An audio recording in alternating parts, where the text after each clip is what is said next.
Audiolibros en 15 minutos. Suscríbete al canal y explora un nuevo libro cada día.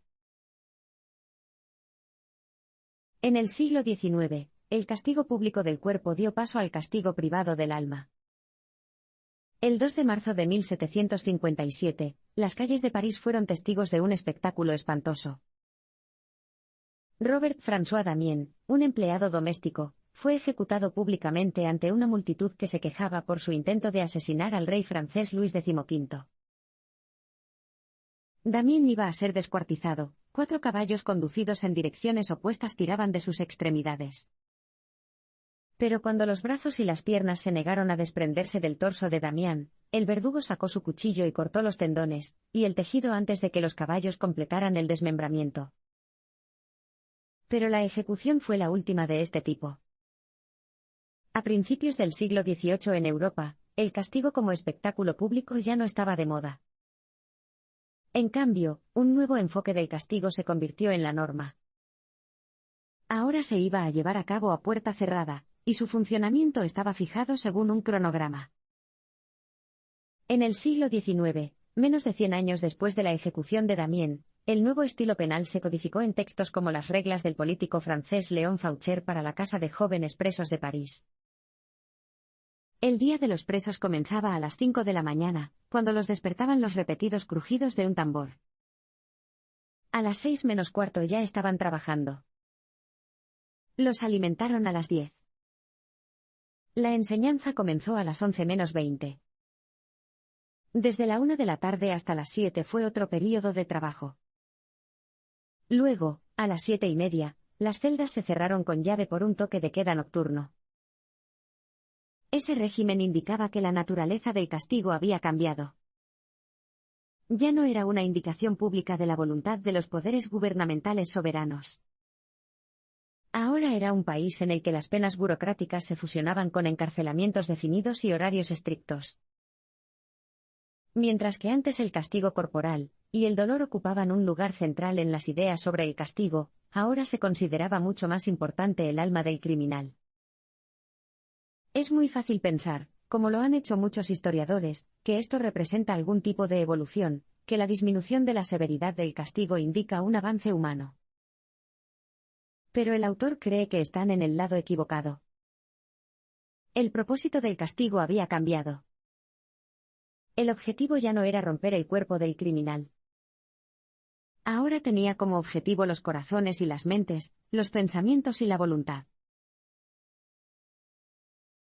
La tortura era fundamental tanto para el castigo como para la investigación, mientras que el castigo público subrayaba el poder del soberano.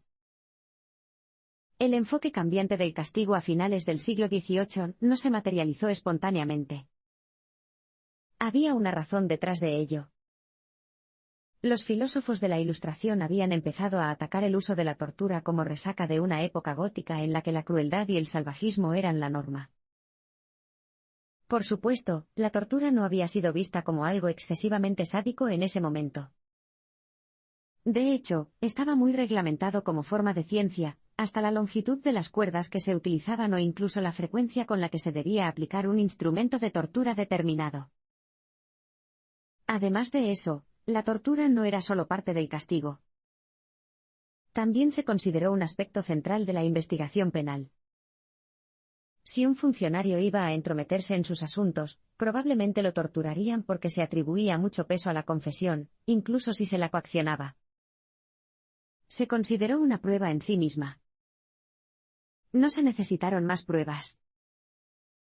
En pocas palabras, la tortura judicial era análoga a la búsqueda de la verdad.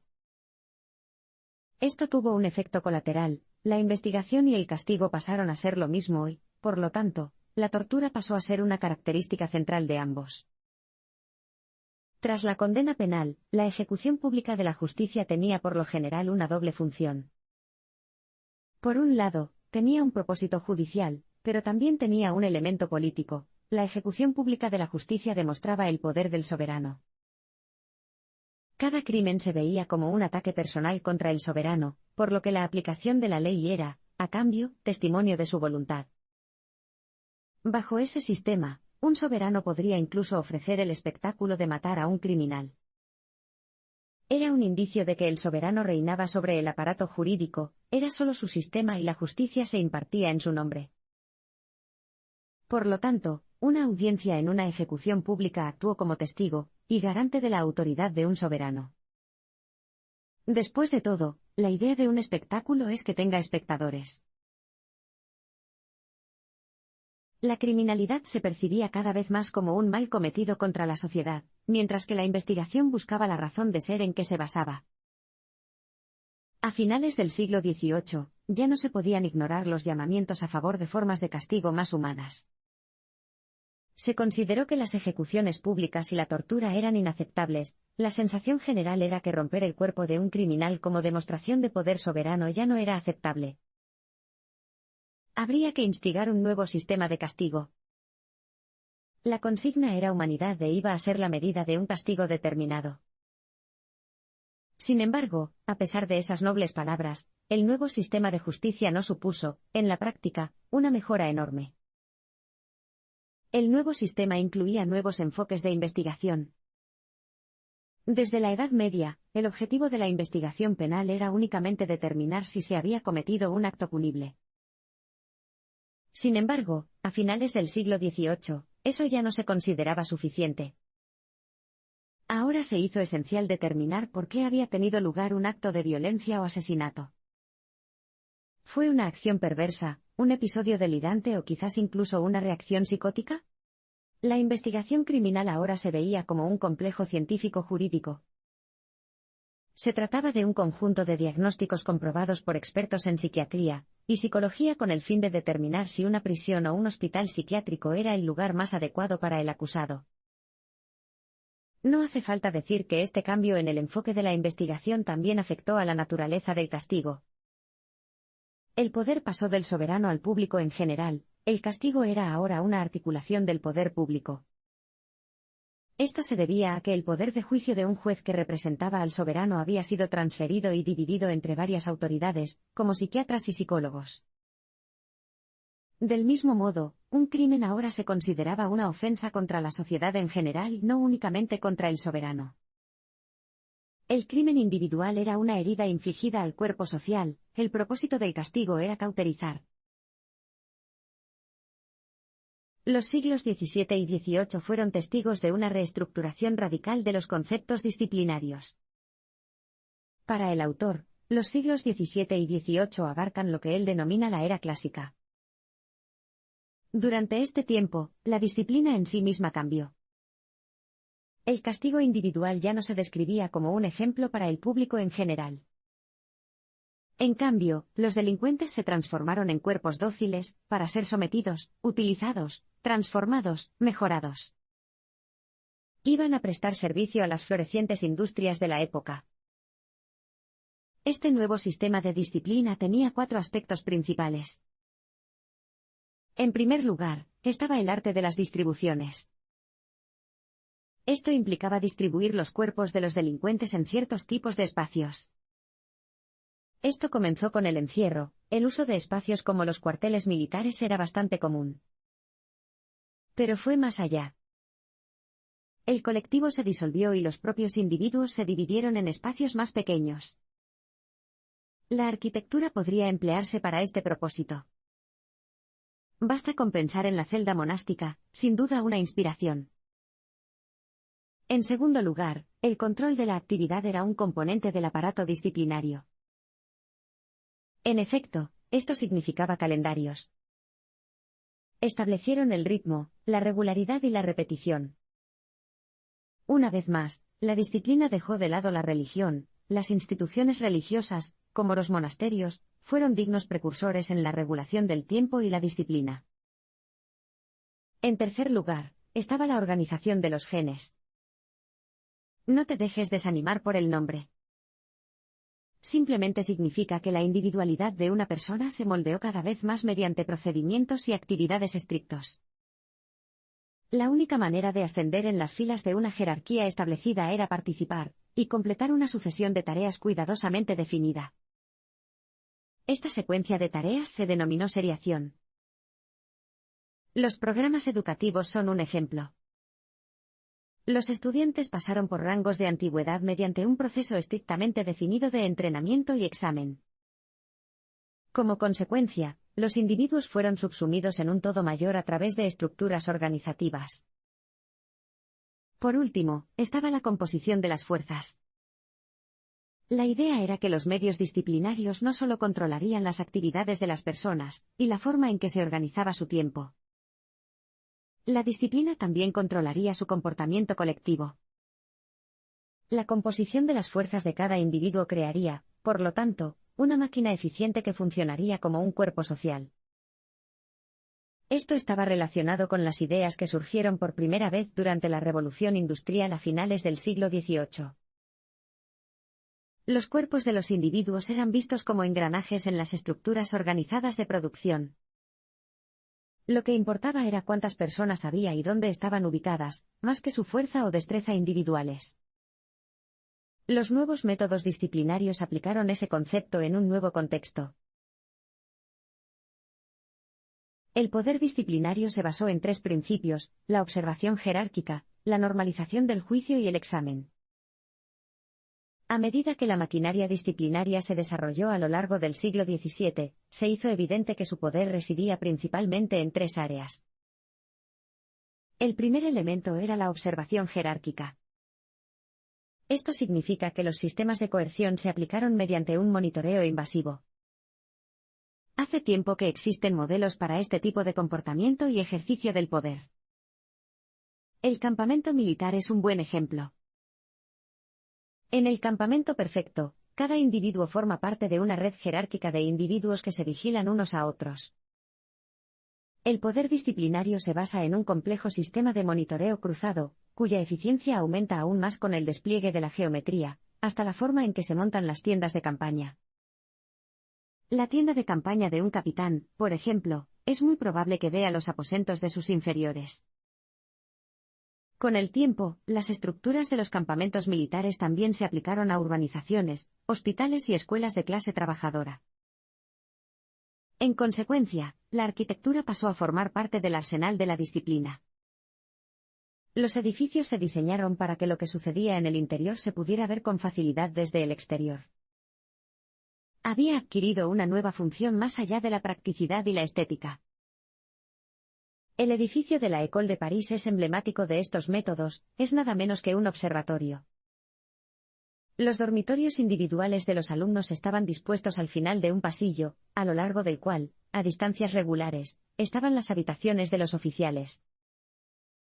Además, una ventana que daba al pasillo de la habitación de cada estudiante permitía que cada uno sintiera que podía ser observado en todo momento. El segundo elemento disciplinario fue la normalización del juicio. En pocas palabras, esto significaba el creciente ejercicio del poder a través de normas y no a través del capricho individual. Por lo tanto, en campos como la medicina o la educación, las calificaciones y rangos se otorgaban en función de la evaluación de la aptitud. Se creó una jerarquía.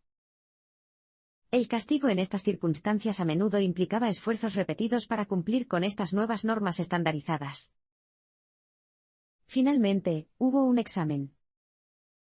Las personas quedaron reducidas a la condición de casos que debían ser examinados. Los hospitales fueron la principal articulación de esta nueva actitud. Se convirtieron en sitios donde los pacientes estaban sujetos a un examen continuo bajo la atenta mirada del médico. Las escuelas no fueron diferentes. La aritmética, la ortografía, la escritura a mano y la gramática eran materias que había que medir para reforzar las normas. Como demostró el panóptico de Bentham, la disciplina y los sistemas de poder se ven reforzados por la constante sensación de vigilancia. Hacia finales del siglo XVII, la peste asolaba Europa. Cualquier ciudad que sospechara que la peste había llegado a su puerta quedó cerrada. Por motivos de seguridad, era esencial mantener la disciplina. Para empezar, se ordenó a todas las familias, so pena de muerte, que se quedaran en casa. Se designó a un funcionario, conocido como síndico, para vigilar cada calle, cerrando todas las puertas a medida que avanzaba. El sindicato tenía el deber de visitar su calle todos los días, y gritar a los habitantes de cada casa. Si no aparecían por la ventana, entonces sabía que algo pasaba. Lo más probable es que estuvieran incapacitados por la peste o que ya estuvieran muertos. El sindicato luego entregó su informe a los funcionarios municipales llamados intendentes, quienes transmitieron las noticias a los magistrados. Como lo indica la cadena de mando, lo que se había creado era un sistema refinado de vigilancia.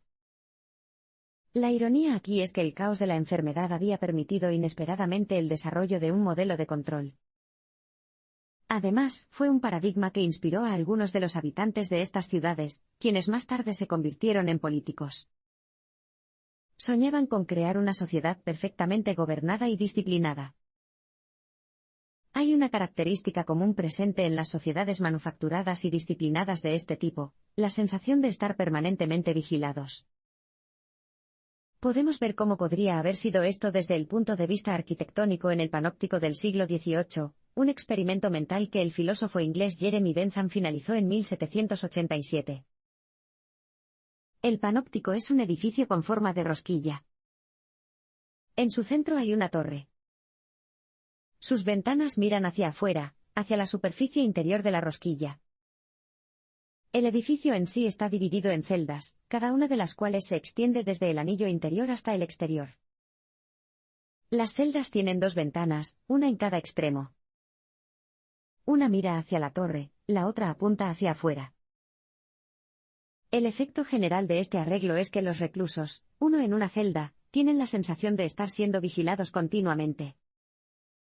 Debido a este sentimiento, se comportan como si estuvieran siendo observados todo el tiempo, independientemente de si realmente lo son o no. Puedes ver que su diseño es muy diferente al de las mazmorras anteriores. Las prisiones se diseñaron para privar de libertad y preparar a las personas para la disciplina en la era industrial. En la era moderna, la idea de las prisiones no tiene nada de inusual. Nos parecen bastante naturales, una solución obvia para hacer frente a la delincuencia. Pero las cosas eran diferentes a principios del siglo XIX. La detención como castigo era novedosa. Se necesitó tiempo para que se estableciera su posición como principal forma de castigo. Pero al final triunfó, y había buenas razones para ello. Para empezar, la prisión ahora se veía como un medio para privar a un criminal de su libertad. Por lo tanto, la construcción de prisiones dependía de la existencia de sociedades en las que la libertad se entendiera como un derecho universal, al menos para quienes se consideraban miembros de pleno derecho de la sociedad. En consecuencia, la privación de libertad se consideraba el castigo igualitario, y la prisión el medio por el cual podía promulgarse. La prisión como forma de castigo tiene otros beneficios, el grado de la pena puede variarse, y medirse con precisión en función del tiempo, días, meses y años. Por supuesto, la cárcel implica más que la privación de libertad por sí sola. También presenta una oportunidad de corrección y mejora moral para los delincuentes encarcelados. El aislamiento y la soledad se convirtieron en el método de castigo y reforma. La idea era que un criminal que se quedara solo con su castigo, y el recuerdo de su crimen aprendiera a odiar su acción. Se sentiría acosado y abrumado por el remordimiento. En consecuencia, sería su propia conciencia la que efectuaría la transformación. Además de la soledad, a los convictos se les asignaba trabajo en la cárcel. Una vez más, la idea era supuestamente que esto reformaría sus personajes. Sin embargo, el autor cuestiona el verdadero propósito del trabajo forzoso. No se estaba produciendo ningún beneficio económico, ni los convictos adquirieron aptitudes laborales reales. Sin embargo, lo que sí aprendieron fue cómo ser absorbidos por el régimen de producción, y convertirse en parte del aparato de una sociedad industrializada. El convicto, en este sentido, no se diferenciaba de cualquier otro agente disciplinado de la era industrial. Prisionero o trabajador, ¿qué eran sino simples engranajes de las máquinas de producción que eructaban?